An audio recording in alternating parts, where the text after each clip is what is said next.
des mécanismes et autres. Bon, je passe la parole tout de suite à Yves Ternon, que je ne vais pas présenter, et qui va donc qui est le discutant de cette session. Mais vous savez que Yves a été l'un des initiateurs, en France notamment, d'une approche comparée des génocides. Oui, je suis assez embarrassé comme discutant parce que je dois reconnaître que, à l'exception de Nicolas Werth, qui évidemment a fait un travail, comme d'habitude, absolument parfait et répondant à la question que je pouvais me poser, je n'ai pas l'impression que l'on ait répondu, que l'on ait envisagé la question de la même manière, les deux autres intervenants et moi-même. La question était singularité du génocide, et il y avait au départ deux substantifs, spécificité et singularité. Moi, dans mon esprit, spécificité du crime de génocide, c'était une notion à la fois juridique et concept, c'était celle d'une infraction au droit pénal international qui est caractérisée à la fois par la définition de la Convention du 9 décembre 1948, mais également par toutes les discussions qui ont pu avoir lieu et qui en font en quelque sorte un concept beaucoup plus précis. En tout cas, la spécificité du génocide, c'est la destruction intentionnelle par un État ou le substitut d'un État, d'un groupe humain, destruction partielle ou plus exactement d'une part substantielle, dont les membres sont tués en raison de leur appartenance à ce groupe, l'interdiction de pouvoir vivre dans cette période pour ce groupe. Et la singularité de chaque génocide me semblait être analysable dans les trois temps du génocide, avant, pendant et après. Peut-être on ne s'est pas bien compris, mais pour moi, l'analyse du processus génocidaire, c'est-à-dire du temps long qui précède le génocide, présente beaucoup plus de similitudes que de différences avec l'action même du génocide, le temps court du génocide.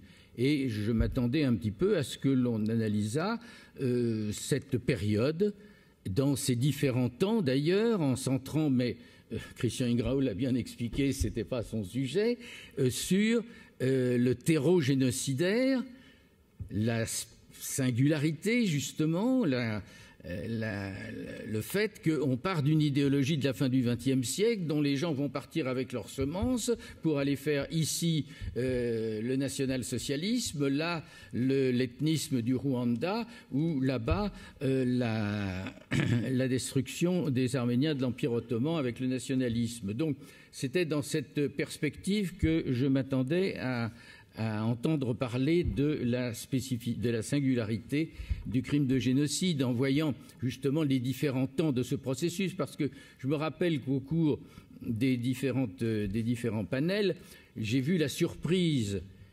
apparaître par le travail positif du comparatisme qui permettait à certains qui appartenaient donc à la connaissance de la Shoah ou à la connaissance des Arméniens ou à la connaissance du génocide des Tutsis de voir qu'en fin de compte, c'était la même chose qui s'était passé, qu'il y avait le même temps du ressentiment, le même temps de la persécution totalitaire avant justement la prise de décision et la notion de guerre. Le mot de guerre n'apparaît pas, si vous voulez, dans ce temps court, dans ce temps long du processus génocidaire. Donc, je suis très embarrassé pour apporter une critique quelconque, parce qu'il est évident que Christian Ingrao a fait une description absolument parfaite, et il en sait beaucoup plus que moi sur les conditions dans lesquelles a été perpétrée la Shoah, en partant d'ailleurs de tous les éléments de la T4 et de tous les différents épisodes qui ne se résument pas évidemment à tel ou tel événement. Sa description est parfaite.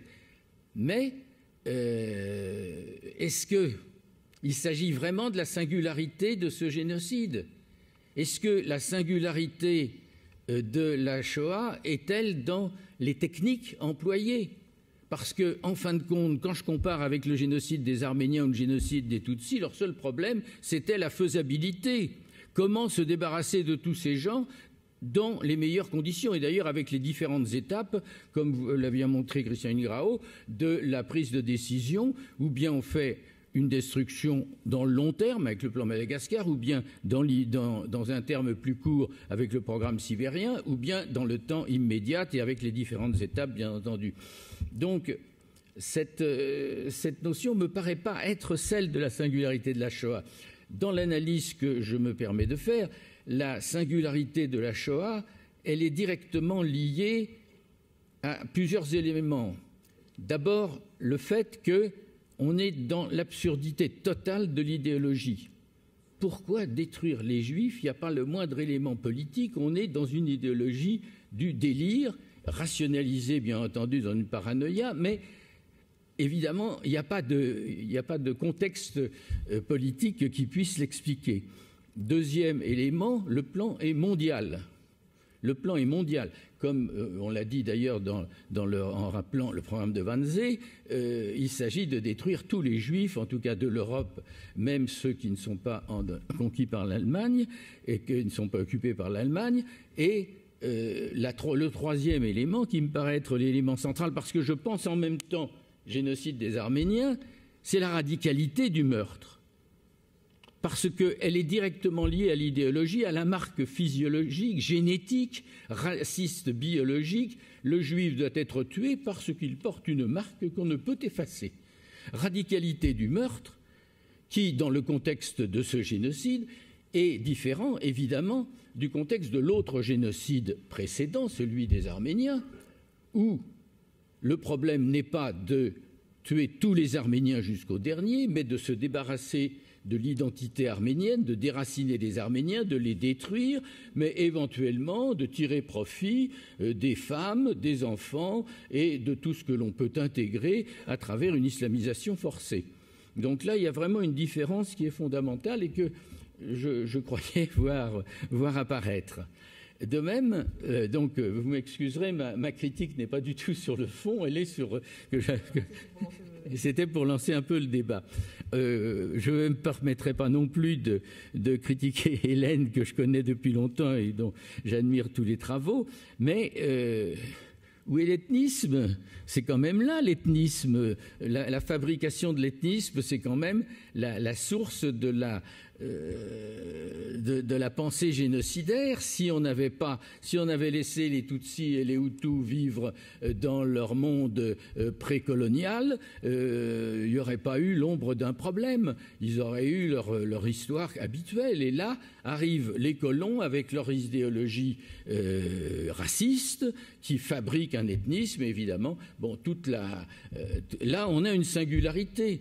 La spécificité du crime de génocide, elle est là, bien entendu, c'est un génocide, c'est indiscutable, mais le temps long du processus génocidaire, avec tous ces parallèles qui se retrouvent et ces différences, avec justement la période qui précède donc le renversement idéologique qui fait des Hutus des victimes, la période républicaine, et puis la guerre civile. Donc on a vu aussi au cours des différents débats cette notion de guerre devenir tout à fait relative dans la mesure où il ne faut pas voir la guerre uniquement comme un conflit entre deux armées, mais comme une pensée qui est rapidement totalitaire dans la pensée de la guerre. Et Nicolas Werth le montre très bien, le génocide qui fabrique un ethnisme, évidemment. Bon, là, on a une singularité.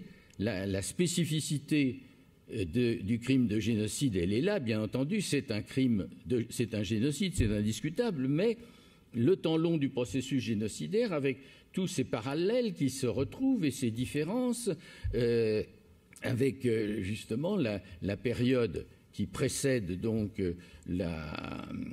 le renversement idéologique qui fait des Hutus des victimes, la période républicaine, et puis la guerre civile.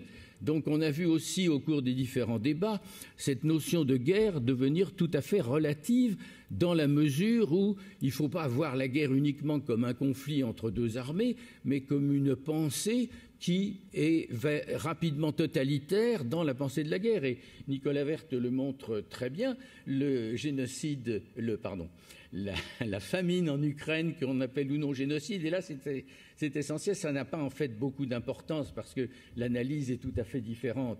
Elle se traduit dans une période qui pourrait être en fait une période de paix. On est à 10 ans des dernières persécutions, mais il y a une continuité dans la volonté de s'opposer aux Ukrainiens, à ce conflit de la paysannerie justement et du monde ouvrier que n'a pas toujours très bien compris Lénine, loin de là, et que Staline a radicalisé.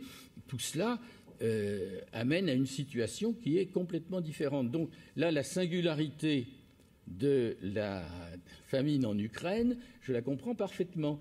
La singularité de la Shoah, la singularité du génocide des Tutsis me paraît quand même mériter une analyse qui étudie les 3 temps, donc pas seulement la commission du crime, mais la préparation et bien entendu ce temps long et infini de l'après-génocide.